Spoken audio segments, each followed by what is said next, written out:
Jupiter Broadcasting presents this program in stereo. This episode brought to you in part by GoDaddy.com. This week on the Linux Action Show, we unload a war chest of Linux games and discuss our favorites. Plus, we cover our best tricks to get your favorite Windows games to run under Linux. Then, we've got a Boxee box and give you our first impressions. And so much more. Oh, this week on the Linux Action Show.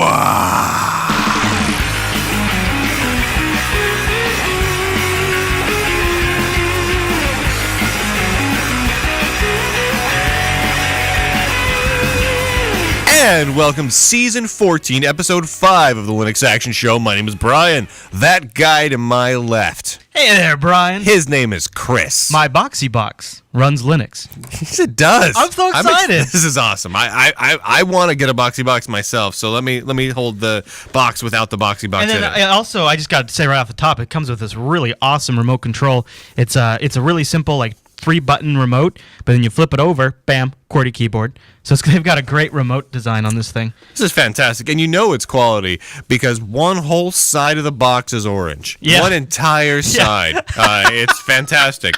That's just confidence.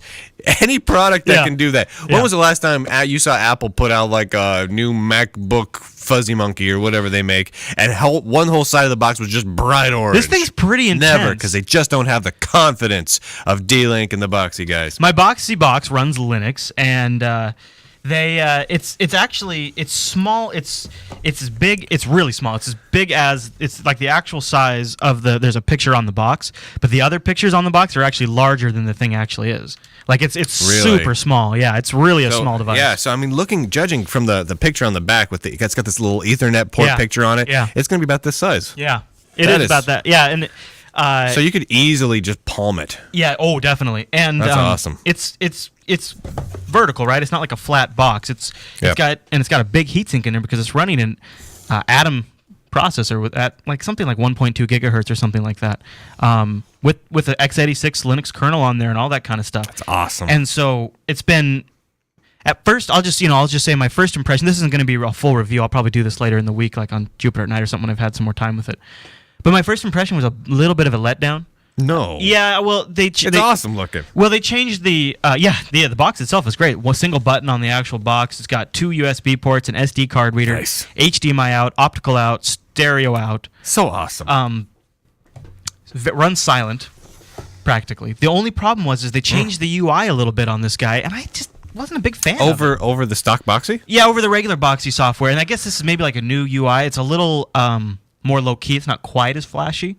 Is it possible to put the old Boxee themes on it? I don't know. Not yet. It's got to be a way. It's just running Linux with Boxee on top. Yeah. So you've got to be able to put new Boxee stuff. And it's got one hell of a. This thing can actually play a 60 megabit Blu-ray H.264 type stream. Really? I mean, serious horsepower in this little thing.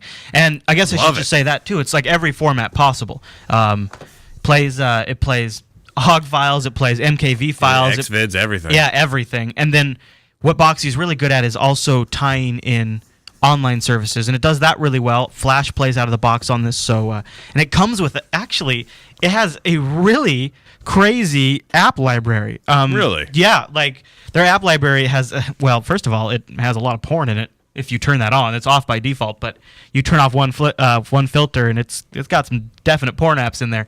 But they also have a lot of movie apps and. Good. I'd say the biggest drawback to this is no Netflix yet. Netflix support's supposed to come in December, That's and not bad. it's supposed to have a whole new UI that no one's ever seen for Netflix before. Really? And the buzz is good, but as of right now.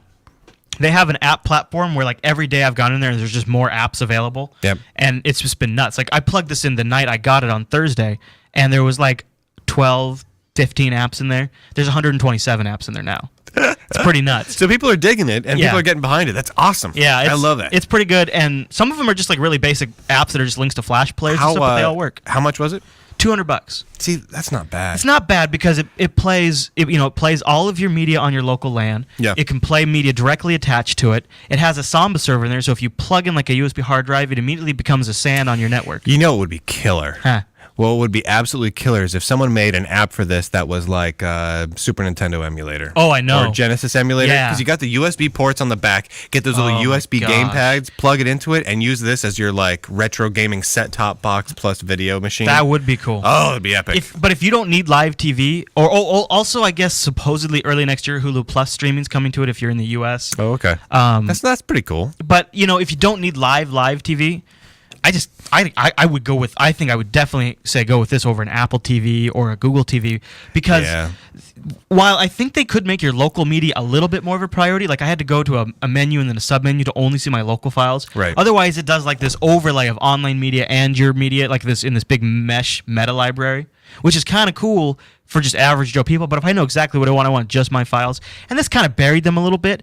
But at the same time, it can play video like a mother, and the Apple TV's locked down. The Google TV's more focused on live TV integration and searching and stuff like that. So and like this is where it's at. And like I use, like I have an Runs Xbox and a PlayStation 3 that I tend to use for a lot of my media playback, but both of them have some troubles with certain formats, and even in if I just rip everything as Xvids or OGS or anything like that, some of them will play sometimes, but if the bit rate's a little off, the PlayStation goes all crazy. So I like the idea of having a Linux Boxee powered device, and it has it's low power because it's essentially a high end netbook as far as like the graphics goes, and they have some specialized sound chips in there that let them. One of the things that's kind of unique. That's pretty cool. One of the things that's unique about the Boxee box is you can have a 1080p MKV with surround sound audio, but maybe you don't have a surround sound system and you just want to go out stereo. The Boxee box can send video out the HDMI, and then without losing sync, it can also send a corresponding sound out the stereo ports. That's pretty cool. A lot of set-top boxes can't do that because it requires an extra set of processing to match that up.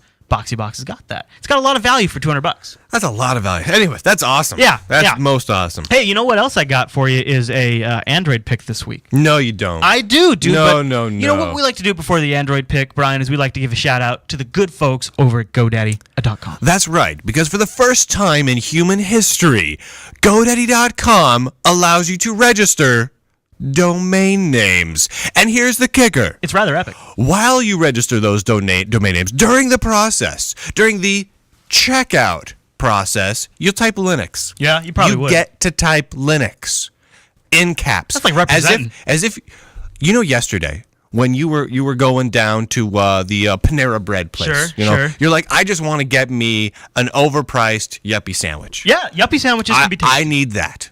So you went in there. You know what I'm talking about. Sure you do. Guy watching the stream. You go ahead and walk into Panera Bread. And you walk through the door, and suddenly you are overwhelmed by a need to yell the word Linux into the room. Why wouldn't you? This is the virtual equivalent of that awesome moment that you can now relive again and again. Sir, I would say it's better because you can save money while you do it. Correct, sir. 10% off of your entire order. GoDaddy.com. Yep. Linux 2.0, 20% off of hosting. Awesome. Dude, this made my day. This epic listener, he must have been watching live actually. Last week we made a scarfparty.me joke during the GoDaddy spot. We sure did. And Matt here went over, must have been during the live stream, and actually registered scarfparty.me and set up a site with a tribute to the Linux Action Show to see how this amazing craze, the Scarf Party craze, started. I love it. You're not even on his site right now. That's his site. It's just not loading over here for some reason. Oh, okay. Yeah. Loading for me, dandy. Yeah, isn't that a great site, though? He's got a scarf. Scarfparty.me with a cool little picture of us going on there. With our scarves on. And awesome. he used GoDaddy.com. So there you go. Fantastic. That right here is the power of the Linux Action Show. I like that. Never before had scarfparty.me existed. Now it does. You're welcome, Internet. And he's even got a picture of George Takei on there somewhere. Yeah. Oh, it's missing. But did you take it down? Well, George Takei joined the Scarf Party, and George Takei, he was wearing a scarf. It's linked on our Facebook page if you wanna check it out. Go over to facebook.com/Jupiter Broadcasting, and he that's how I found out about it. He pasted a link to the George Takei. Wonderful. Yeah, just makes me happy. All right, so check out my Android pick. I did something crazy this last week. Yeah, I got an Evo 4G Android phone. Yeah, of course. I like it quite a bit. but I load a ton of apps for the Linux Action Show on it. Of course you do. For every like one app I actually recommend, I probably try 5, you know? And so my phone was running crazy slow. I reloaded it. I didn't just reload it, actually. I rooted it, hacked it, put a custom ROM on there. But a major problem came up when I did that. You crazy boy. I know. You want to know what the major problem was? What was the major problem? The stock Android keyboard is awful.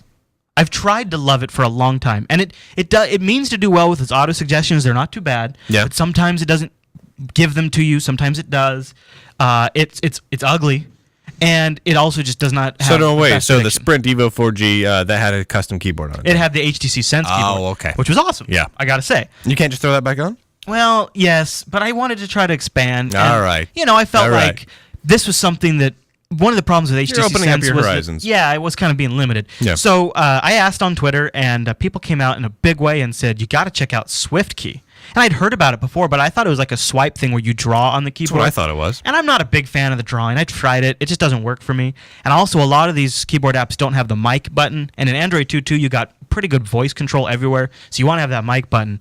So I checked out SwiftKey. I loaded it up on my Evo, and I got to say, it is really something fantastic.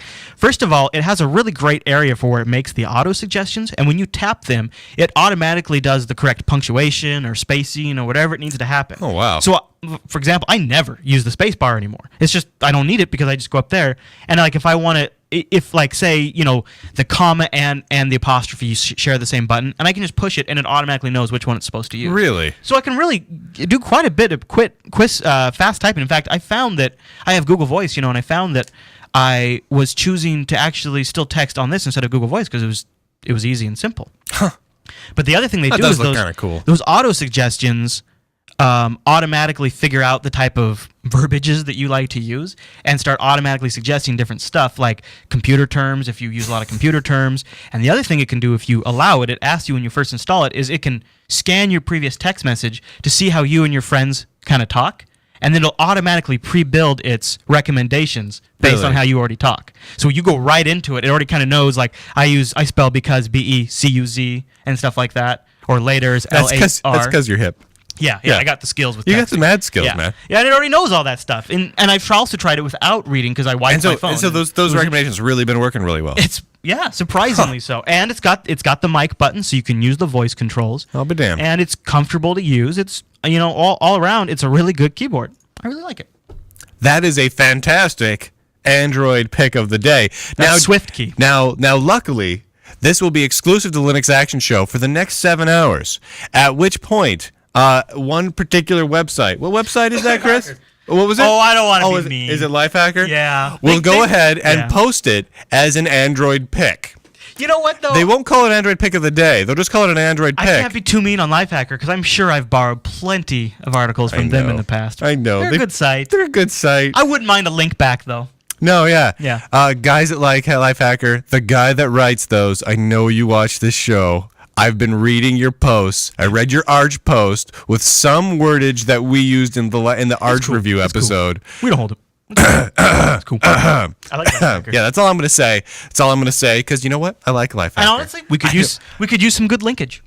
I would love that. Just a quick little link. You don't even have to say it. You just be like, at the end of your little post, also bozos over here. Maybe in caps, bold. Yeah, caps, bold, bozos. That's Heading totally one. fine. I will accept it.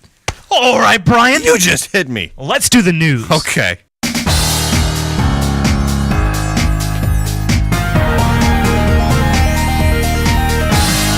What's new? Wait a minute. Hold on a second. Now, I was just giving Lifehacker a hard time for always copying the things that Chris does. So Chris does his Android picks. Now, this is true. If you watch a Linux Action Show, if you go through and watch our Android picks each week, about half the time, the very next day, it's a post on Lifehacker. However, this time we had a little flip-flop. Come over here, Chris. All right, so here's a website. Here's a website.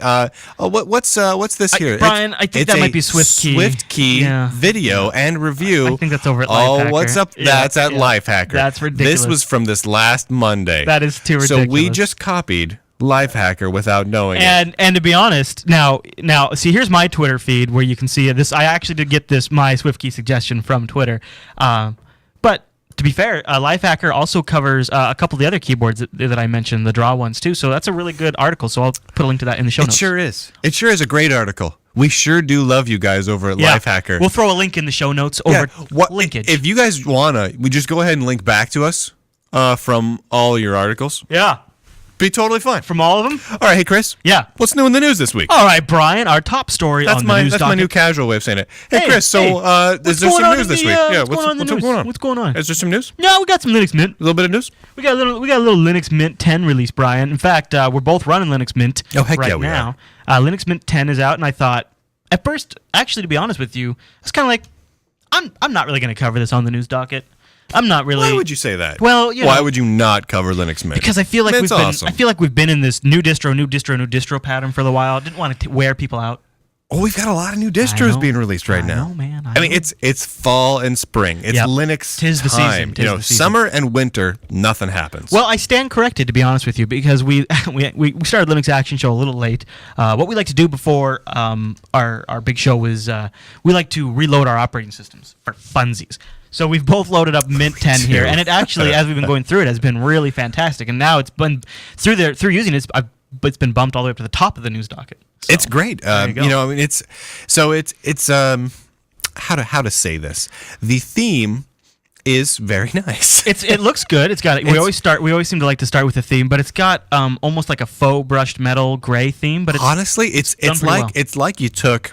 I don't know. It's like you took like an old like Metacity theme, mixed it with the brushed metal of OS 10, and then applied a film noir style over the top of it. The whole thing is very dark. I mean, even the background. It's easy on the eyes. In Nautilus, it's just kind of like a dark gray. Mm-hmm. It's very easy on the eyes, but it's different.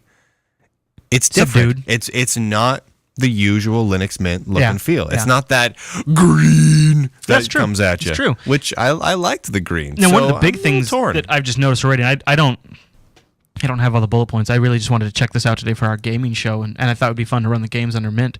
But the menu system is neat. It's not bad. The new menu, one of the things that I noticed almost immediately is, first of all, I like the big, bold visual icons. I think those are really good. Yeah, that's a nice touch. They really pop. And then the other thing, too, though, is when you search, like I typed in the search box Chrome, and I didn't have Chrome installed, and when it didn't find the application Chrome, what instead came up was a button to let me install the Chromium browser package, and then it goes out and apt-gets Chrome and installs Chrome right on the computer. The other thing it'll let you do is, if it doesn't find any local results, is it lets you search Wikipedia or Google or the dictionary. Dictionary. Go to dictionary.com and see what Chromium is. Right there in your menu. That's really cool, Kind of nice for the keyboard user, and I don't know, it worked. I clicked on install Chromium, and then within a minute I had Chrome.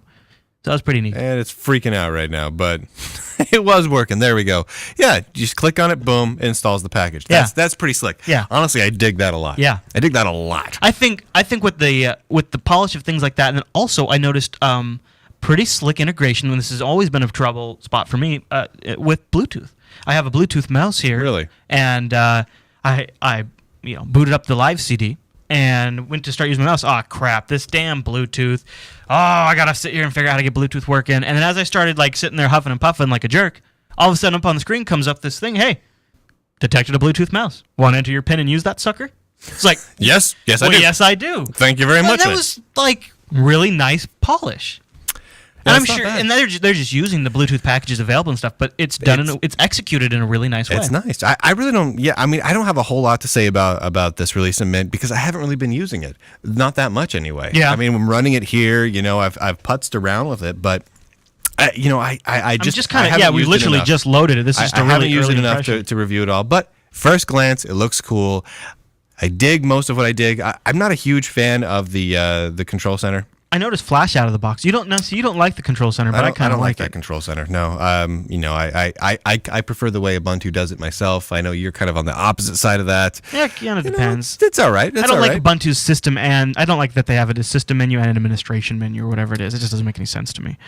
But to be fair, it doesn't make any sense. They've got the other thing that Mint does, of course, is they offer a bunch of their own package manager stuff here, and I'm looking at their update manager. I really like Mint's update manager, and the other thing about Mint that I like is that little Mint package installer. I guess I'm going to play with all of this again. I'm going to play with all of it. I loaded it on my machine here, so this is for right now, this is going to be the de facto distro. You know what I really like? Huh. Go and switch back over to my screen. Spam. That's F-Spot. F-Spot. You do like F-Spot. That's an Ubuntu-based distro that's now using Shotwell. That's F-Spot as the photo manager. I love me some F-Spot. They came out this week, I think it was on their blog or somewhere like that, and they stated that they plan to stay with X11 for now.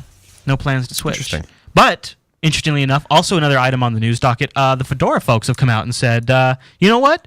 I mean, let's not get crazy here, but eventually we're probably going to switch over to Wayland too. Yeah. I don't know. I guess some people were surprised by this, but they just laid it out here and they said, look, you look at the details of it, and really the main thing people are worried about is the network transparency, but there's no reason we can't build that into Wayland, and the fact that it's at this stage now really seems like we have the opportunity to do something like a frame buffer redirect or a built-in VNC server or something like that, and, we say a lot of things about Fedora on this show, but this kind of core infrastructure stuff, or he also mentioned integrating in with their Spice project, which I mentioned in the last episode, which is right now a virtual machine manager, but I could totally see it also being a way to do remote desktop stuff. Now, I wanted to read this little email here from over on one of the Fedora projects list. Yeah.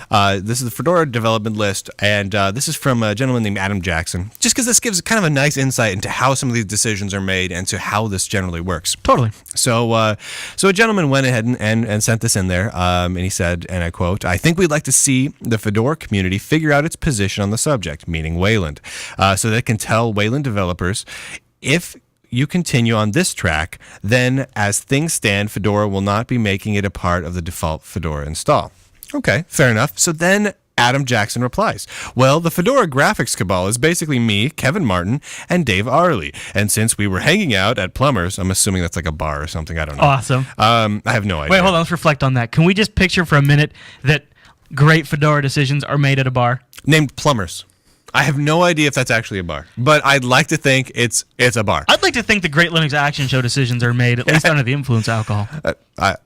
I'm pretty confident that most of them are. Yeah. And I don't necessarily know that they're great decisions, but decisions are made. True. Some of them are even remembered. Okay, at Plumber's last week and talked about this. Here's the rough consensus I think we reached. Wayland's not a usable default yet. It'll probably be packaged in Fedora 15 as something you can play with. We don't even have a complete list of transition criteria yet, let alone a time frame for switching the default. But it's likely to happen eventually because it's a serious win for a lot of things, and the downsides are pretty negligible despite the fear from the peanut gallery. Feel free to quote me. Done. Quoted, I like sir. that. Actually, yeah. That sounds informed. It sounds thought out, and honestly, I think I'm pretty in sync with it. And then the discussion goes on, and they address some of the remote networking issues, and they have some ideas around that. And really, all in all, I mean, I'm looking forward to digging into Wayland. I really am. And I guess right now for development, you can actually run Wayland as just an X11 client. And so you can actually run it in a windowed mode inside X for development and testing. So that seems really cool to me. I don't know. Honestly, it seems a whole hell of a lot of cool to me. Oh, the Linux Plumbers Conference. So when he said Plumbers, he was referring to the Linux Plumbers Conference, not some random awesome bar named Plumbers. He just lost 2 awesome points. I don't know. I mean, a Linux Conference is good. Linux Conference is good. And I bet he went to a bar while he was there. I'm going to assume when they had that discussion, it was at a bar. Yeah, they probably left the conference, right. Said, hey, we need to get lunch or maybe second breakfast. Let's go to the bar. They went to a bar named, what's the bar name? McGee's. McGee's. They went down to McGee's. Boom. Decisions were made. I like that. They talked about Wayland at McGee's. Fantastic. All right, Brian. That's now officially news. Oh, my goodness. Are you ready for this? I'm ready for everything. The Free Software Foundation, the Latin American edition of the Free Software Foundation. Wait a minute, the Latin American edition? Yeah, they have like the Latin American division. You know, you have a bureau. Yeah. Because when you're a big, large bureaucratic conglomerate, you need like bureaus. Because I don't think the Free Software Foundation actually qualifies as being large enough to. I think there's just like a couple people, dude. Well, I mean, in the day and age of the internet, why would you need to have offices in these regional locations? I mean, the internet kind of removes borders. So if you're just not a huge bureaucracy, why would you have that? Oh, okay. All right. Well, that's not the story. That's not the story, Brian. Actually, what the story is the Free Software Foundation that came out and said the Linux kernel is Linus Torvalds' personal bait and switch maneuver. What? Yeah. What? Here's the idea. What? Here's kind of where they got all worked up. What? Now, Do you recall? Oh boy, it was a while ago. But do you recall that there's been some on and off hubbub around proprietary firmwares being bundled? Yeah, with the Linux kernel? binary blobs in the kernel. Yeah, and things that in order for a piece of hardware to initialize properly, you have to upload this proprietary closed source blob. Right, like the company that makes that particular driver is like, here, you guys can use it, but it's got to stay closed source, but you can freely distribute it or something like that. Yep, that's pretty much it. Yeah. And this is where the Free Software Foundation, this is where their main kind of issue comes with, is because it's been one of those things that people have kind of been talking about on and off, and then they thought let's look at it from a technical standpoint and address this. And what they said is that starting in Linux 1.30, released in 1995, it was entirely free software. There were no binary blobs whatsoever. Well, that's to be expected. It was the first version. It was early. In 1996, version 2.0 contained 143 kilobytes of binary blobs. In a 4.7 megabyte entire compressed version of the kernel. Sure. That's all there was. 143 kilobytes of binary blobs. Later on, that grew to 1.3 megabytes in 2.419 in 2002. God. As of 2.633, Brian, it contains a grand total of about 2.5 megabytes of binary blobs. Okay. So the point it grew a little. This is really kind of a gray area as far as the GPL is concerned, because it's not necessarily hard linked to the kernel. You don't have to have these binary blobs for the kernel to boot the operating system. It's totally not a gray area, by the way. Well, this is the free software saying this. The free software can suck a donkey. It's not gray. What they're saying, though, is it invalidates the spirit of the GPL, because in some way you still are distributing software that has restrictions placed on it. No, you're not. No, see, here's the thing, though. The whole point of the GPL, so if I take an app, let's say I make an app, right, that is reliant on or can use a closed source library. Okay. Right? But you can easily switch that library out just as a user, copy it out, delete it, and throw something else in, throw an open source equivalent which exists in, and you're good to go. And therefore, you're totally able to keep using it. That is absolutely keeping in the spirit of the GPL and the license of the GPL. So they're just making stuff up now. That's not even GPL related. I have two problems with this whole thing. First of all, is it's treated like a sort of a jab at Linus directly. That's just kind of on their blog. You know, they say it's his personal way to sort of get that in there and spit in the face. Why does he care? He is a practical person. Linus has addressed this online in mailing lists before, and his approach is exactly. Now, this is my interpretation of his approach, because this is how I feel. As a practical person, you really can't buy, say, like a laptop without needing these binary blobs. You really can't. Even Richard Stallman has said that his machine, his little the little one laptop per child that he carries around, needs a binary blob for the wireless chipset. Yeah. Richard Stallman himself carries around a machine that, in order for the wireless chipset to work, has to have one of these things. Yes. Now he's also said that he disables the wireless and only uses wired Ethernet, and he only connects up every so often. That's what he says. Yeah. That's stupid, though. Setting that aside, though, what I think is interesting to address is the expectation that people could adopt and use this operating system if it didn't have the ability to operate with the hardware. It would completely stunt the growth of Linux. It would stop the growth. You wouldn't be able to load it. It's stupid. I wouldn't have been able to load Linux Mint on this iMac today. No, not a chance. Plus, really, come on. If you don't want to use those drivers, don't. And you can remove them if you want. To go back to Linux Mint for a second, what Linux Mint's doing that's kind of maybe addresses this issue is it detected that this iMac has a Broadcom wireless in it. These Broadcom chips need one of these blobs in order to fire up. Yep. And it is loaded into the firmware, or onto the firmware is loaded onto the chip at initialization time of boot up. Right. It doesn't just sit there. And I guess that's for like future updates or whatever. I guess there's some advantages. Plus, you don't have to have like long-term storage, so I guess it makes the manufacturing cheaper. So everybody's doing this now. So this isn't like something that's going to go away. But in Mint, it comes up and says, "Hey, I've got a driver for you. I've also got a firmware. They're two separate things you can get here." Mm-hmm. You can't really use one without the other, is my understanding, but it's nice that they still separate it out like that, I guess. It's very cool. So it seems like, in the general consensus online, is this is essentially just a bit of trolling again by the Free Software Foundation, where they drop another nuke. The Latin America edition. Yes. And not only that, And this shows you where the Free Software Foundation lives in our world, as in they don't live in the real world.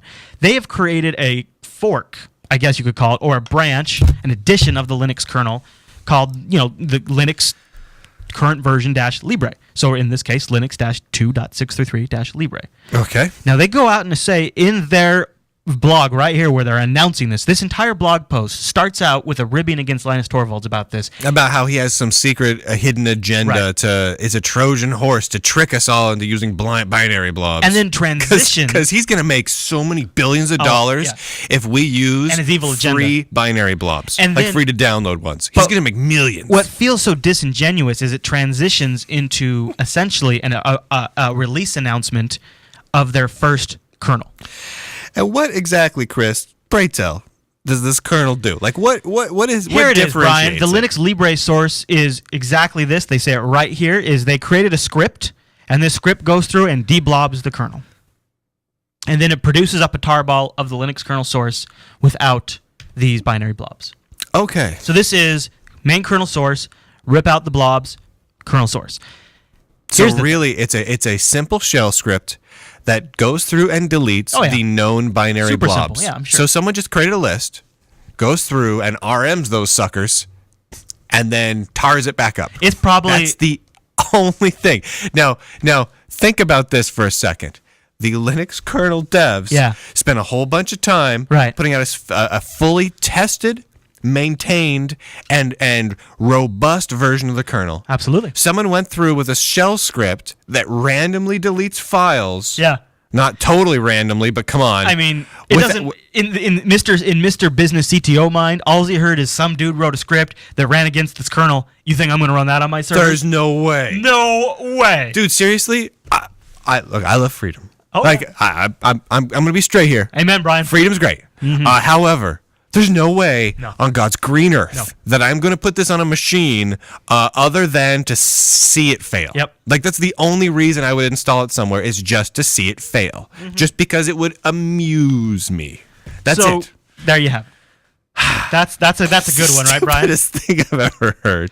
All right, so the next story is it ranks way up there. Are you ready for this one? Oh, yeah, I'm ready. Well, the Microsoft Kinect launched like 2 weeks ago or whatever. Yeah. And it's kind of cool, because it has like the little infrared thing. It can like see it like has heat sensors. Yeah. And it has like those little dots it puts everywhere. You to saw like those track with the night everything. vision stuff? That's pretty crazy. I mean, in terms of like motion control for video games, that's pretty pimp. It's not bad. That's a cool little device. But I just love the internet. The internet is great because now there was a bounty that put out to get an open source driver, and there's already been one made. There's an open source driver out there for the Kinect. It's early days, but it actually already runs under Linux. Yeah, it already works. So they've got a working Linux Kinect driver. Now, of course, you still have to have all the software.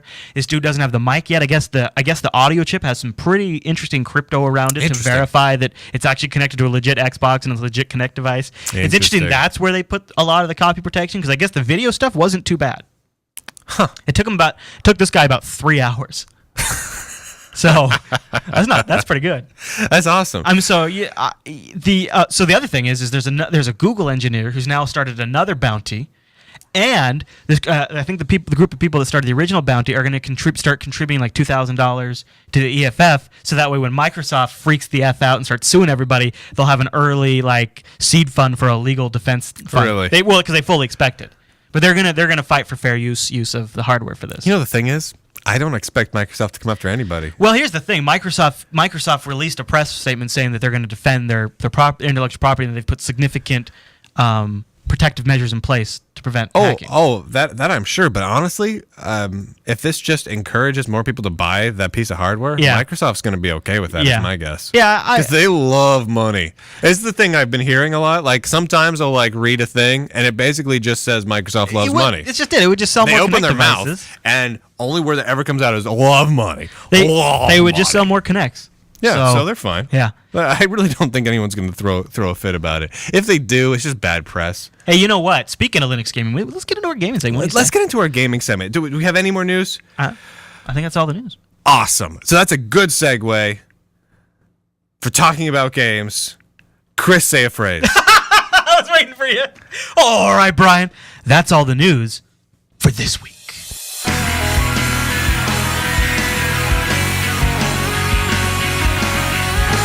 Why, Brian, I believe it is time for us to talk about video games. I could not find a reason in my heart to disagree with you about what we're going to talk about in this segment. I like that, Brian. You know, we should do this every couple of years, or every couple times a year. I tell you, because we've done one at the beginning of this year for our anniversary. That feels like a long time ago. It does, but you know, so it's been about half the year or so. Yeah, so about it's half time a for year another ago. one. I thought another gaming episode, right? Yeah, there's so many games we got to talk about, so many different ways you can game on Linux. We got to talk about it every so often, even if there's no huge new game releases, just because Well, there's a so ton. much There's to talk always about. more than you think there is. And, There's you a know, lot. Last time we talked a lot about first-person shooters. I'll be honest. We did. So this time we thought maybe we'd start out with a non-first-person shooter. So we're Oh, going that's to talk. right. We did the whole thing where we let people call, Yeah, they totally dial in. murdered We us, all dude. get into the same. Oh, that was awful. That was brutal. We did not. Chris and I lasted 2 or 3 Oh, it was seconds awful. at a time. It was miserable. It just showcases how pitiful we are. So we thought we maybe, are the most pitiful why gamers not go ever. a different route? Let's try something like a real-time strategy. So we're going to talk a little bit about Zero AD. Which, come on, has a lot of hype around it right now. Yeah. You know, and it looks glorious. Yeah. It looks absolutely awesome. It does. You were mentioning it before. It looks kind of like Organic. Yeah. It looks real. It's, you know, a little chaotic, a little scattered, but And it's got that look and feel of like the old Age of Empires. like that. I got to be honest with you. I was kind of a fan of the old Age of Empires. And it looks just generally pretty cool. What I like most about it, the look is not very grid-like. Yeah, you're great. Organic is a good word for it. Because like the buildings are all kind of skewed at a funky angle. Exactly. The characters are standing around like looking like at a funky angle sometimes. Yep. And I like that. It makes it feel more real. I agree, sir. Yeah. And so I'm looking forward to trying this. I just loaded it. What's great is they basically have packages for like every distro, and they've got a PPA here. And you know this. And you can grab it for Windows and Mac. I think, too. So you could just check it out. Now we're not going to play that one live today. Nope. But that's one that's on my list. I've already got it installed to try. It's still in alpha. It's an alpha pre-release preview of alpha. It's got a long ways to go, but it's looking really cool. Now, I don't know if this one's actually open source, but it's free and it works on Linux. It's called Savage 2, and this has got to be one that we heard the most about from the live chat room. Yeah, hop on over here. I got a video up and playing of this bad boy right now. It's like they tell me it's a combination of real-time strategy and first-person shooter. And so I'm downloading it. Oh, wow. I've got 6 seconds left on my download. So I think I'm going to fire this one up on the live stream today and play this one with the chat room. And it looks really cool. Dude, it looks great. So one of the general things about Savage 2 is that it's a team-based, real-time strategy, third-person shooter is basically what it is. Yeah. So you have a character. Your character plays a role within the team. You can have a team commander, and you guys are going to accomplish goals. And what's interesting is so you're defending a base. The team commander, however, whoever plays as the team commander, gets like an overview tactical of like the other opponents and things like that. And so he gets more of a 40,000 foot view, kind of from the clouds view of the situation, and he can be more of an orchestrator and a coordinator of the people on the ground's efforts. Love that. Honestly, that sounds super fun. Honestly, pretty cool. The gameplay is fun. It looks cool. It's got decent graphics. It's just generally a pretty cool way to go. I dig the team-based gameplay. Yeah, and I like the commander aspect of it too. The visuals, I'd say it's like World of Warcraft, way better looking and not cartoony. You know, but it's that natural grassy environment with bushes and trees and that sort of slight fantasy look to it with people that soldiers and monsters. It does and have stuff, a little bit of a standard fantasy MMO look and feel. God, it looks great though. Yeah, it looks free to great. play. What we really should do? We should have me have one team, you have another team. Oh, dude, and we should just go against each other and take the chat room. People join up and we just go. That would be a lot of fun. Yeah, we should do Team Brian versus Team Chris. Dude, we would trounce you. I don't even know who's on my team, and we would destroy you. Now, this next game, before we get into the first-person shooter section, I wanted to talk about a game that has been featured a lot on the Linux Action Show, and it's sort of taken a turn. Now, we've talked a lot about NextUiz. Yeah. And NextUiz, I actually have a flyer here that we picked up at PAX, and NextUiz went commercial.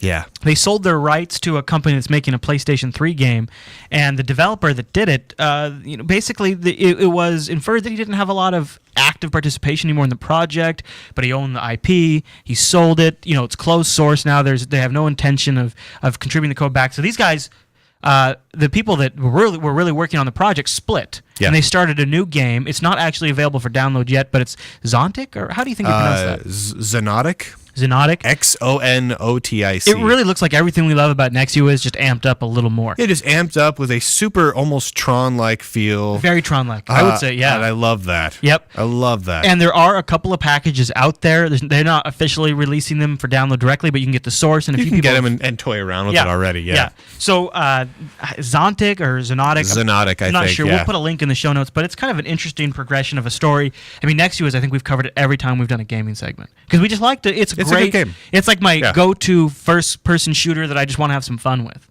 And, native Linux version, I'm always inclined to go that way. Kind of sad to hear it because, that kind of stuff sucks when they go commercial like that and then they close it all up. It kind of does, yeah. I don't know. Like, I guess, was it Nexu is going to be available on, like, Xbox 360 and things like that pretty soon. So it's, I don't know. Like, I don't begrudge anyone's gonna be like success. one of those. It's going to be one of those market games. I hope it goes games. well, but... like one of the arcade games or something like that. Yeah. Now, Whittlelands, Brian? This is Widelands. This isn't a first-person shooter, but... Did you say Whittlelands? Well, because I looked over at the title, and it looked like Whittlelands, but Whittlelands. There's an L missing there, and it's in the wrong spot. Good job, dude. I've never played this one. Have you played this one? Yeah. And what do you think? It's okay. It's a real-time strategy game. It's an overhead experience. Yeah. It looks like, boy. I mean, after looking at Zero AD, I just don't. The difference is pretty huge in graphics quality. It looks fun, though. Oh, yeah. No, it's very, very different. It would probably play on, like, an Intel graphics card. Oh, dude, yeah. It plays just fine on my netbook. Yeah? No problems whatsoever. And it is, I mean, graphically, come on, it's old looking. And honestly... And it's a clone of the Settler series? Kinda. Oh, chat room. Kinda. It's so I love the Settlers. Settlers is a great game. This plays a little bit different than Settlers, but this is a good game still, and there's obvious inspiration from Settlers. Okay. If you like Settlers, you'll probably enjoy this at least a little bit. Settlers 2 is what they're saying. It's a like a clone of Settlers 2. Kind of, sort of. Okay. Yeah. It's close enough. I mean, it's the closest thing you're going to get outside of running Settlers 2 under Wine, which we can talk about in a little bit. Yeah. So it's cool. It's there. Honestly, what's your main objective with it? Are you just building and I mean, it looks like it's. You have a settlement. Supply depot. It's like a colony. Oh, it is. Yeah. Okay, that looks good. So you good. come there, you build up. You get everything going. You build your settlement. You're establishing like a little country there. Yeah, exactly. I mean, these people have in these screenshots. They've built stores and all kinds of stuff. Yeah, exactly. Oh, that's cool. It's that's what it is. Yeah, so it's very good. Graphically, it's not quite up to par. But there is a multiplayer mode and a campaign mode. That seems pretty good. It plays well. Honestly, it's worth trying if you like a good strategy game. Yeah, Majo calls it's a God game where you can kind of take the role of God in some ways. Yeah, kind of like a God game. Yeah, it's worth playing. But Widelands is worth checking out. Widelands. I feel like they need some help on the art side. But otherwise, the game is good. The gameplay is fun. Before we move in, one more game before we jump to a first-person shooter. I haven't tried this yet, but it's called Beyond the Red Line, and it's a Battlestar Galactica-inspired game. Here it is, and it's still in testing, and it's going to be in several parts. But it looks crazy. It's using the Free Space engine. Yeah. If you've ever played that game, Free Space. Oh, I know, right? Yeah. Which was graphically extremely advanced for its time, so it still looks really good in my opinion. Oh yeah, it does. And now they say they don't have any affiliation or any resemblance with the BSG TV series. Right. Which is good. Because, we weren't big fans of that at the end. And I like the original. Yeah. The original was cooler because it was campier. But it really kind of looks like it's a great fly around in space. And so this is sort of going down that first-person route, so I thought this would be a good transition one. Yeah. Waiting to see more from this. Hoping to see this turn out well. I'm really hoping. Their website's down right now during the show. I don't know. So we weren't able to get a lot of information from it, but it was one that was pointed out to me in the Jupiter Colony. I went and checked it out, and I'm excited. Vendetta Online's another popular one. Tons and tons of excitement there. So bring this up here. So the great thing, so since we're talking about kind of space online and flying around in space, you can't do that without mentioning Vendetta Online. I saw a few mentions for Vendetta in the Colony, Now, too. Vendetta Online is one of my favorite games. The thing is, I don't play it because I don't know anyone who actually plays it anymore. Oh, really? The graphics are great in that they are obviously dated, but they look such good to high me. quality. Yeah. Like the polygon count's kind of low. If you look at the ships, you can say, well, obviously there's like the that ship moon's all line stretched and stuff. Exactly, but The atmosphere is great. If it plays well. So it's an MMO? It's an MMO that is, you've played Trade Wars. Mm-hmm. Okay. Just like you can at my BBS over at lunduke.com. I was going to say, that's also another way to game. So we'll talk about that in a minute. So it's kind of, imagine that, except, and you played EVE Online. Mm-hmm. Okay. Lightly. Not a lot. So imagine being able to fly around in space. I love that. Only instead of point and click saying, okay, I want my ship to go to this asteroid and then fire at this thing and you click on it, right. You actually can use joysticks. I actually have a little flight control thing with a throttle. I love that. So it's real-time arcade, like flight simulator in space, plus combat, plus trading, plus quests, that sort of thing. And is it big? Is it a big world? It's a huge universe, and it's great. And of course, it's native for How do you Linux. travel like between systems and stuff? So they have it looks like a warp map. Yeah, you got a little map you can fly around on, a little warp gate type thing, and it's great. It's so much fun, and the guys have been around for years now. The guys that have been making this game have been around for a long, long time. Is it free to download, or how does it work exactly? It's just like any other MMO. It's free to download. And then you pay for a monthly so you thing. get a There's like a 14-day free trial. So they have multiple view angles outside your ship, or you can go in like a heads-up display type view. Yeah, I always fly in the heads-up display. Yeah, dude. It's more immersive. It's fantastic. Runs under Linux? It's fully native under Linux. Nice. And the developers are even working on an Android port. So like the more powerful Android phones and tablets, awesome. You can just hop in on the go, hop into your ship, fly around, do some mining, do some trading. Great game. I can't recommend this one enough. $5 a month if you subscribe. Of course, you have to like flying around in space. You have to like flight sims, and you have to like massively multiplayer role-playing games. But if you do, this is your thing. To be honest with you, if they ever make that available for Android, you can guarantee that's going to be an Android pick. I'll definitely check that out. Holy Lord. Yeah. Honestly, they make that available for an Android phone, and it runs really well. I'll probably buy that phone. Just so I can run it. Or a tablet, just so I can run that on the go. Because it really is a great game. Now, the really cool thing. All right.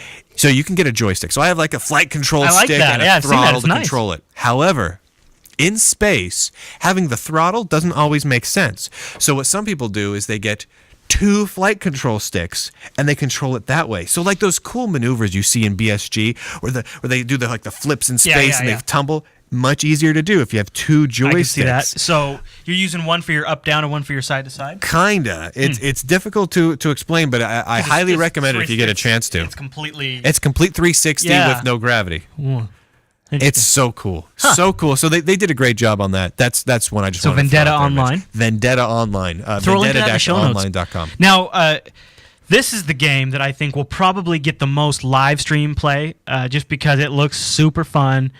And I really, really, really want to play it. Huge fan of the old school Wolfenstein. And now there is Wolfenstein Enemy Territory, which isn't a super new game, but it's free now. Well, it's been free for a long time. Oh, it has? Yeah, years. Is this the actual, or is this like some sort of re-release? No, this is the full game. Oh, Wolfenstein Enemy Territory. Tell me about it. Well, it's fantastic. I mean, it's set in World War II.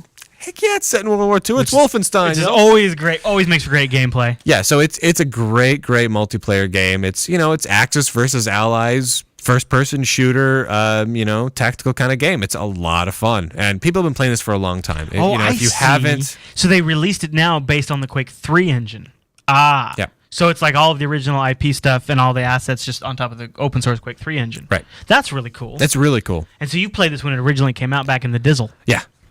Great game. Great game. This looks like a fun one, so I've got this downloading as well. I think I'll be doing this one. Honestly, of all the various first-person shooters that are out there right now, for Linux, this is my favorite. Really? The graphics are better on some of the other games, and there are other good, more tactically, nitty-gritty war kind of games available for Linux as well. The graphics do look dated. They look dated, but I love the game so much. It's such a good game. The maps are good. The gameplay is good. It's fantastic. If you played like the original Medal of Honor, what was the Medal of Honor? Allied Assault. Yeah, we played that one a lot. Yeah, the graphics are about on par with that. Yeah, it's about the right time frame too. What I love about this is I've already got like most of these downloaded. I cannot wait to play some of these.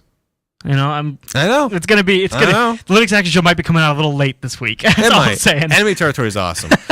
we really need to get like a Linux Action Show game server going where, We've got a Minecraft server that's raw. So we've got a Minecraft server that's going. We just need like one or two other games. We need like one good like spacey game and one good like strategy game and one first-person shooter, and just call those the Linux Action Show games. I like that. That would be cool. We should do that sometime. Now, this other game, I'm going to shift gears on you, Brian. Here, I'm going to switch from first-person shooters. You ready for this? Okay, ready. All right. This one made the list on Jupiter Colony, and I think it was also recommended by a fellow Linux gaming podcaster. So I'll put a link to his podcast. He joined the colony and said, "Hey guys, I run a German Linux gaming site." And I had another Linux gamer podcast that jumped in the thread too and said he's the Linux gamer. And then we have a voicemail coming up later in the show from another Linux gaming podcast guy. But a lot of people recommended Osmos. And Brian, you said that you've played Osmos yourself. In fact, you own it, right? I bought it. It's a pay game, but it's 100% DRM free. It doesn't have any copy protection on it and stuff like that. Yeah, so you don't junk up your system. Exactly. It's fantastic. And it's a really cute game. It's very different. It's all about the ambient environment and the music, really. That's what the game is. It's like the slow-paced. This seems like it could be an Android game too.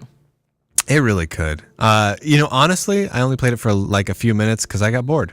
Yeah. But it's beautiful. You're like a cell and you consume other cells and stuff like that. Yeah, exactly. And I really didn't get into it. But then again, I also really didn't get into Spore. The first level of Spore where you like are a cell and you're going between the levels of the cell. Never really got into that. What was that one game where you were like a creature in the water and you were going around? It was like big on the PlayStation 3 for a while. Yeah. I can't remember what it was called, but I didn't really get into that one either. For some reason, these microscopic underwater type games, I just don't care that much. Now, Flow, that was the name of that game. Yeah, it was a cool game. A lot of people really liked it. Had a cool ambience to it, but like Osmos or Osmos, because it should be short for osmosis. I just really didn't. It didn't grab me. It was cool and neat, but didn't grab me. One of the things that's kind of cool about it is it has a procedural world generator where you can just pick any. You can pick a random version of any level, and that seems kind of neat. Super neat. If you're watching the video version, the Linux Mint install right now, the software we use to capture the visuals is a little choppy. So if that gameplay looked a little choppy to you, it's not the game. It's the software we use to capture the screen. Not the game, guys. I promise. Now, so I thought that just seems like the most chill game we could probably feature if you just want to relax, you don't want to shoot people in the face, or you don't want to take over a world. Wait. What do you mean? Well, Osmos. If you don't want to, So if you don't want to what? Shoot people in the face? Yeah. Why would people not want to shoot people in the face? Maybe they want to play on the Brian Lunduke BBS, Brian. All right, so here's the thing. Just zoom in or something. I don't know. Can you zoom in there? Bloop, bloop, bloop. There you go. Zooming in. Trade Wars. So there's the thing. So there's a lot of great games available, and there's a lot of different ways to enjoy those games. So I wanted to cover a number of different possibilities for a minute. Yeah. So one of them is you can go a little retro. If you're on Linux and you're like, I'm running out of games, go retro. And you don't have to do this over on my little BBS, but there's lots of great MUDs out there. The Triple E powered BBS. Yeah, it's still running great. I should post a picture of that up because it's totally just a little Triple E 900 sitting there. It's like on the edge of my desk behind me with a little status window up. I even made the screensaver, the little logo, so it's just black with a little House of Lunduke BBS thing. Awesome. Anyway, but there's great games that are available. Granted, the graphics are not all that hot, but there's lots of good MUDs out there. There's lots of good BBS games like Trade Wars and Lord and everything else. So if you want to dip your fingers. Why not? I like dipping my fingers and stuff. I'm gonna say dip your toes. I'm gonna retract the dipping of the fingers. See, when you say dip your toes, I think of like dipping my toes in a pool. Yes. But when you say dip your fingers, I immediately think of cake frosting. You know what I was thinking of? I was thinking of cheese dip. Both are good, dude. Yeah, I was thinking of dipping my fingers in cheese dip. Either way, you're not generating a bad visual. That's a good point. Yeah. Dip whatever you want. Yeah. So you can give it a try over at lunduke.com. There's a little flash terminal, and you can just telnet into it. And there's a lot of great MUDs out there also. But there's a lot of other cool games too. I'm going to make a call out really quickly to FreeCiv, which is a free implementation of Civilization. We've mentioned it before, but the game has continued to improve over the years, and it continues to get mentions. The Jupiter Colony gaming thread, again, another mention to that. It's a good game. There's a lot of games we're not even covered, but that one was brought up a few times. So you can check it out. Honestly, it's in the repos.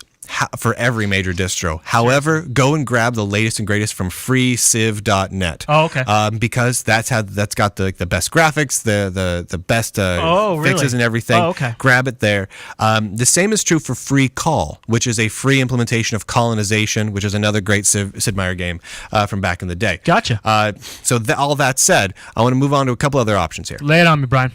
Scum VM. All right.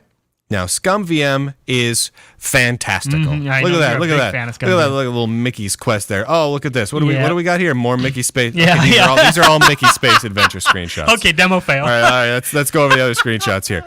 But wow, random screenshot. It's more Mickey screenshot. Well, Scum VM is exactly what the name sounds like, though. It's the script creation utility for Maniac Mansion Virtual Machine. Basically meaning that it plays all the old LucasArts games, assuming you can get them, which GOG.com. Oh, good old games. You're a fan of good old games, Now, and so am I. here's where you can start to have a whole lot of fun. Let's say you want to play the Space Quest series over on your Linux box. Well, now, obviously, Space Quest 4, 5, and 6 were not released for Linux. They were released for DOS or earlier versions of Windows. Right. However, all of them, up through Space Quest 6, are supported by Scum VM. What you can do, go to GOG.com. Buy Space Quest there. $10. They $10 for a 3-pack. So basically, so it's you get 3 games, 4, 5, and 6, or 1, 2, and 3 for $10 collected. So the whole six episodes, 6 games would be $20. Then go over to Scum VM because the games themselves are not crippled with a bunch of funky DRM wrappers. You can then take those files, play them natively in Scum VM on your Linux machine. Plays and you ever wondered why you give an S if your game has DRM? It's because down the road in the future you might want to fire one of them up. You might want to fire them up and send an emulator like this. So that's cool. They've also added in the Scum VM release that just came out this last month, Sky support, which is the old Sierra Online games. Oh, no kidding. Which means you can now play like King's Quest and all kinds of stuff. Many games. There's a games compatibility list over at scumvm.org. And they got color and keys. It is epic. I mean, everything, all the King's Quest Leisure games, Suit Larry, Quest for Glory, Space Quest, Leisure Suit Larry, King's Quest. They're all in there, and it's fantastic. Space Quest. And of course, you can grab Monkey Island and all the other games. It's great. That just and because Scum VM runs under Linux, that just opens up a huge new category of games. Huge. So basically, all of the best adventure games are over there. So that's cool. Now, it's not native, it's not new game development, but it's still really cool. Okay. So that brings me to the other side of things. Yeah, buddy. So now, assuming you've exhausted all of the cool strategy games available, you've played Wolfenstein Enemy Territory and Necuous spin-offs and everything else until your brain explodes. Probably. You need some new games. You want to play new games, but you got to play them under Wine because, well, hey, it's a Windows gaming world. That's true, Brian. However, astoundingly, Wine is getting better and better at playing games. Good. Just as a quick sidebar, this shot with the chat room right here is actually using Wine to run the software to do the live network screen capture. Yeah. I mean, Wine is getting amazing. Wine is getting astounding. So I just wanted to point this out. If you have ever wondered if an app runs well under Wine, go to appdb.winehq.org. Yeah, it's their compatibility list. That's their compatibility list, and it is astoundingly complete. Mm-hmm. But look at the top 10 platinum list. This is their best of the best. If these apps are rated platinum, that means they run like gangbusters. And there's generally almost no nothing you have to do. You just run it. Yeah. You just install it and run it. Yep. Team Fortress 2, the full version of Left 4 Dead, which you can get from Steam, which Steam itself runs great under Wine. That was what blew me away. Steam actually works under Wine. Steam runs great. Not all of the games in Steam run great. Check the list here over at But doesn't it seem like if it's a game that uses the source engine, like Left 4 Dead, generally, yeah. Look at this list. It seems like more of the ones. Team Fortress 2, Counter-Strike, Left 4 Dead runs great. Yep. Sims 3 runs great. Warcraft 3, Call of Duty 4. I mean, these are games that run fantastic. World of Warcraft runs well. I mean, so much. And I know there's people that have Star Trek Online working under Wine. Fantastic. I've not actually gotten Star Trek Online to work under Wine under under Linux. I got it to work under OS 10. See, I've played Star Trek Online under Wine. My issue is it doesn't seem to get a network connection. The game runs, but I don't seem to get any internet connection. You forgot to turn on your network card. Oh, yeah, interesting. Chris, interesting. I don't know about that, but Fallout 3, EVE Online. I mean, come on. Yeah, you gotta check these are out games. Yeah. So what I'm saying is, don't feel left out. Don't just because you're a gamer does not mean that you even have to dual boot. Most of these games work great. Yeah, a lot of people say, "Oh, I want to switch to Linux. I'm worried about the gaming aspect of it." You don't have to worry. You don't even have to change the games you play. 90% of the cool games out there run great under Wine. Now there are going to be 10% that just don't run at all. Or sometimes they take a little bit, like the really early titles. Or you have to kind of futz with a little bit. But head on over to appdb.winehq.org. Yep. That's the place where fresh is the taste. Oh, in terms of a wine trick gaming. too. If you're going to be setting up Wine and playing some of these games, and you need like fonts, maybe your fonts look a little funky, or maybe using the wrong sound device. See if your distro in its repo has an app called Wine Tricks, and that'll download things like some of the ActiveX components you need sometimes, some of the MS fonts. That kind of helps iron out some of the rough spots with Wine sometimes. Yeah, it's fantastic. Now, there used to be an app.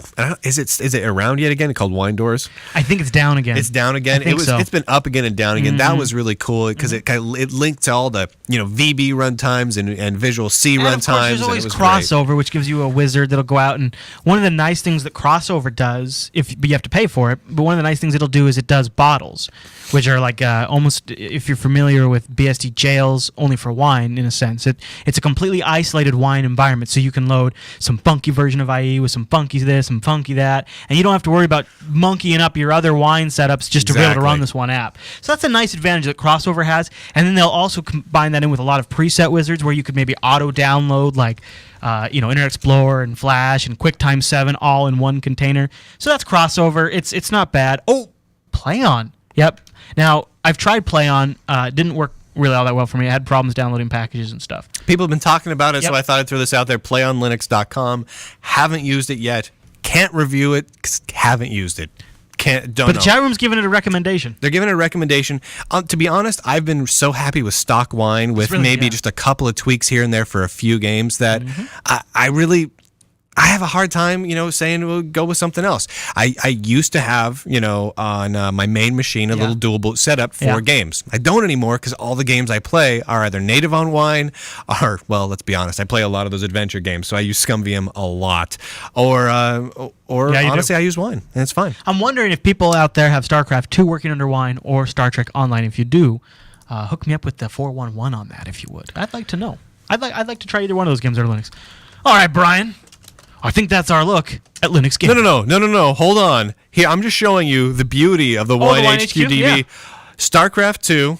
Yeah, and it's gold. But I want to hear from people that are actually doing it. From Ubuntu 10.10. I know. Tested on November 5th. Oh, it's up and down. Gold, bronze. Yep. See, that's the thing. There's still some things. And they've done some updates recently that I don't know. I'm worried that they might not work. Text issues. All right, so StarCraft 2. Not top notch. So I want to hear what people's the thinks. Yeah, what people's the thinks. Have they managed to? Do they have the experiences with it? Because I'd like to find out. Yeah, Star Trek Online. I've worked pretty. It's done pretty well. I gotta get that going. I haven't really tried a lot, but I gotta. StarCraft 2. I have never even tried under Wine. So okay, Brian. I don't know. I think that's our look at Linux gaming. It has been a very long time since we have taken listener questions and voicemails. I had to dust off the Linux Action Show bat phone, Brian. Holy moly. I know it. I think we just forgot that we could do that. It's the phone. It's not, I gotta be honest, it's not my instinctual inclination. But there's a lot of people out there that want to communicate. It's not your instinctual inclination. You know what I mean? I do. Yeah. Yeah, that makes total sense to me. So people like to talk about the video games, though. So we got a few call-ins, so I thought maybe we'd play a couple of voicemails. This first call-in is from Brent. He's going to share his What is up, guys? Hey, quick question. PC gamer, love rocking my Ubuntu as well, but I have a hard time getting all the games I want to work under Wine. So I've installed some virtual machines, but can't get games running very well in VirtualBox or anything like that. Yep. Could you run games in a virtual machine? Kind of a noob question, but I thought you might be able to help me out. Thanks a lot, guys. Yeah, no, it totally. Here's a couple of tips and tricks for you. If you're running games in a virtual machine, as painful as it is to say, run Windows XP. I know, right? That does help. Just as a first start off, a lot of the drivers for VMware and VirtualBox for the 3D acceleration are optimized for Windows XP. Totally. You're going to get the most performance out of it. You can most bang for your buck. I agree Also, with don't forget to give that video driver a crap ton of memory in your virtual machine settings. That's going to help a lot as well. Yep, and then also I found that it runs better if you don't have like comp-is turned on inside the virtual machine, and also depends on the virtualization platform. Watch VMware Big and VirtualBox. time. Depending on we got to remember some people watch the show like a year after it comes out. So right now, it could be that VirtualBox has the lead as far as 3D acceleration goes, but it's neck and neck. Here's what I've generally found. If you're playing a direct 3D game, use VMware. If you're playing an OpenGL game, use VirtualBox. Totally. It's kind of a 6 of one, half dozen of the other sort of a deal, but that's generally what I found. Now that's pretty hit and miss, trial and error. I keep around 2 gaming VMs that are just XP, one in VirtualBox, one in VMware, just for the rare game that I can't get running under Wine, which is pretty rare. I mean, we just in the last segment talked about how it looks like StarCraft 2 not playing great. You've had problems with Star Trek Online, but just the same, most good games do play pretty well under Wine. Yeah. So that covers you for the most part. All right, let's see what we got. The next call in here, I didn't get the name, but maybe he'll give us an announcement. He's nameless. Brian, it's Michael Huff. Michael. Brian and Chris, good day to you guys. I just want to give you a call and let you know that I really, really appreciate your show. Thank you, sir. Me too. The Linux Action Show has come to mean a whole lot to me. I watch every week now. And it is the that has... Okay. I mean, So I thought we could just fill in the blanks here. Is that really part of it? Yeah. What do you think? I mean, it goes on for another 2 minutes, but I thought we could just... I was going to think he really likes the Linux Action Show because of our scarves. All right? Let's continue. That's got to be what it is. But thank you, man. And right there, he's talking about... Until He took a shower? you guys came along. And now... He didn't take a shower until we came I'm along. using Ubuntu. I know, the easy one. But, It's okay. I'm far more immersed in it now than I used to be. Just recently got my master's degree in information systems. Nice. Going for my A+ here in a few days. Now I'm actually thinking about doing a Linux Plus certification after that. So Cool. You guys are doing just a brilliant job. Thanks, sir. It's really entertaining, really funny, and very, very informative. It's really Look at us up go. to a lot of... Now, I thought I didn't realize how great we were. That's about gaming. That's not about... He doesn't get into gaming for another minute, so I think we'll go ahead and move forward on to the next one. Okay. I apologize. I thought he got into Thanks. gaming a little faster. Thanks, man. You ready for the next one? I'm ready. All right, I'll play it for you, Brian. Hey, this is Kevin in California, and I just wanted to let you guys know that since you're going to do a gaming episode We are. soon, there's a project called the Dark Mod, which is a modification for Doom 3, and it basically turns it into a completely different game. It's a stealth game, kind of influenced by an old game from the 90s called Thief. Good game. Where basically the goal is to break into places and steal things instead of going around shooting everybody. And this is community developed, and there's already like 33 missions for it. It's Saw some screenshots. www.thedarkmod.com, and it's completely cross-platform, native Windows and Linux. So check it out. Thanks. Bye. Yeah, Nice. it looked good. So, of course, it looks good like Doom 3, and it had a great sort of environment and feel to it. So Dark Mod looks really great. Now, I think it's one of those games though where you need the original, like the game packs or whatever. You can't just I think you got to have maybe the game visual. I'm not positive though. So that's why I didn't include it in our list because I didn't know. I think you probably just have to. You have to have Doom 3, and then it's a mod for a it. few people mentioned it in the colony. Now this guy wanted to make sure we got before. Hello. Actually, this is Vin from Hey, Vin. linuxgamecast.com. You guys are doing Wait for it. a game show. Linux game show, whatever. Do it. I'm proud of that. I do want to say about Linux Gamecast. Proud of that, too. Taking the time to help showcase Linux games captured properly. Yeah. Nice. He does a Not good with job. screen capture software, so they're all jerky and everything. And if you get this before Sunday, take a look at Hex and Edge of Chaos at linuxgamecast.com. You'll see again, I've done it better than the people. I really like his website's WordPress theme. But, they make mods for Doom 3. I know It the looks ins exactly and outs like of ours. MP4 codecs. Oh, Big I love difference. it. Cheers. So Thanks, man. He's a fun guy. I liked his voicemail a lot, so I thought we'd throw it in. And I went and checked out his website. It was really easy to navigate because it's because it's our website. Yeah, and though quite literally, he really does have some of the best looking screen captures. There's not the nice, smooth, full representation of what the game's capabilities are. So linuxgamecast.com. And I like to give a listener a shout out if he's got a nice site. Yeah. And he does it with himself down in the corner. And really he focuses a lot like our approach on Lotso. He really focuses on the content of the game and really wants to make sure it looks good and crisp. So that's cool. Awesome. So I thought we'd feature his voicemail. Let me check to see if we have any more. I think that might have been all those in the inbox. Nope, there's one more. I bet. One more. There is. How did you know? I just guessed. Oh, it's pretty good though, right? Yeah, you nailed it, dude. All right, I'll play that. Hello. Wait. I guess that was him. Well, I liked that I did like that one so much. I think that was it. I'm glad we played that part twice. Oh, we've got so many voicemails in here, Brian. Boy, are we jerks. Just start playing what? Random voicemails. Do you want me to? Yeah, click one. Do you want me to just click one randomly? What's going to happen? Yeah. I don't know. Let's find out. What's the worst that can go on? Well, you never know. One was actually kind of mean, so you never know. Lay it on me. Oh, this is not this one. I just randomly picked one like you suggested. Hey guys, this is Nolan Hester. I just saw an article on omgubuntu.co.uk. You might have to go back and click older to see it. The title of it is, dude, you are a 35-year-old with a neck beard. This guy is pretty much I think he's the head of the Ubuntu manual team. Okay. And he's pretty much, it feels like he's condoning the use of the terminal, and he's condoning just everything. He's condoning open source, all kinds of stuff. And I kind of see his point, but the entire article feels like flame bait, and it just feels like he's just egging people on. And I just want to know your opinion on people that are in this kind of position of influence. They're just putting this crap out here.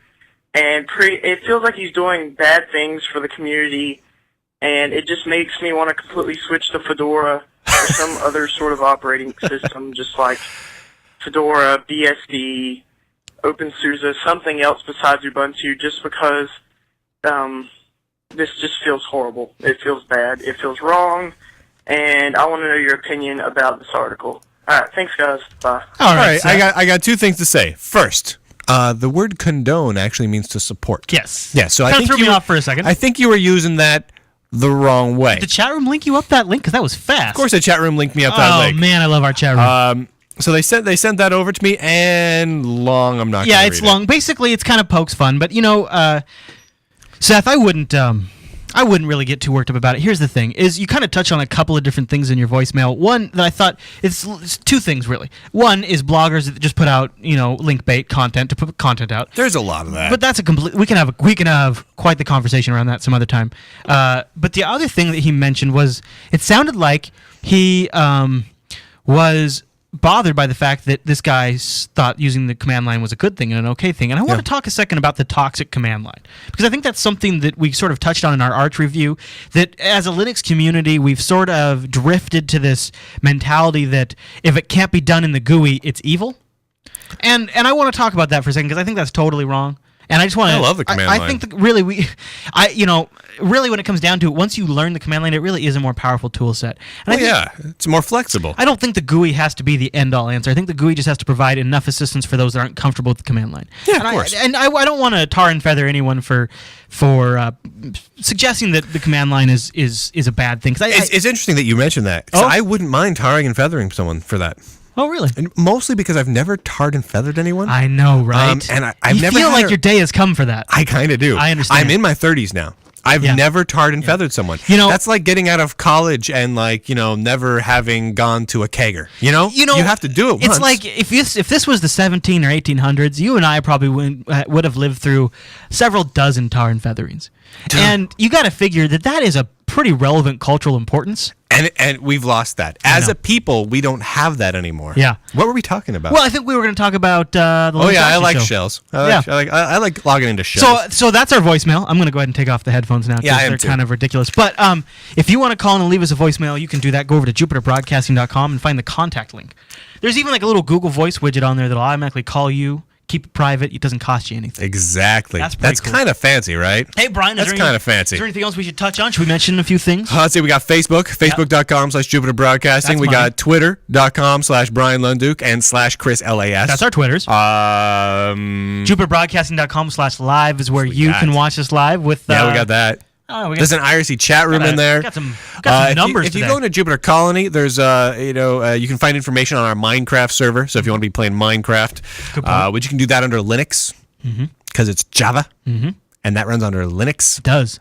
Although I found that it seems to work the best under Sun's Java engine runtime, not like some of the other like Ice-T and stuff like that. I've had issues. You have? Chris has had issues. See, I don't really play the game, so I don't really know. It's a fun game. If you haven't, it's $10 for the paid version. That's not bad though. But then you can join. I think it's mc.jupitercolony.com if you want to get on our public server. That's way cool. There you have it. Tons and tons of fun. Way cool. Yeah. So we want to get your voicemails. We'll start playing those more and more. We're sorry we haven't done that for a while. So go over, get the contact info. Do it there. There's the thing. There's the place. We want to hear about your games. Any thoughts on the show? So what do we got coming up? What do we got coming up? I want to do a segment on remote Linux administration. I'm not talking SSH GUI administration, like remote support or remote desktop type stuff.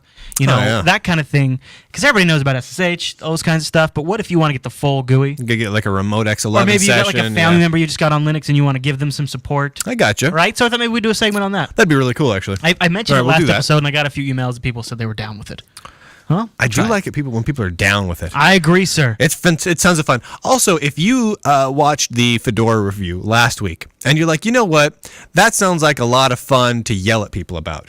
Head on over to the Jupiter Colony in the Linux subforum there. There's like 2 threads going. Pretty robust discussion, Brian. Or they're like 4 or 5 pages long now. One of them's like, this is why I'm not going to listen to the Linux Action Show anymore. Yeah. The other one's just the normal topic one about the Fedora review. Basically, it's a good back and forth going on. It's been an active discussion. It's been pretty cool. It's actually been kind of nice. It's been mostly civil. Oh, definitely. There's been a little bit of piss and vinegar thrown around. If I gotta take my scarf off and take care of business, I will.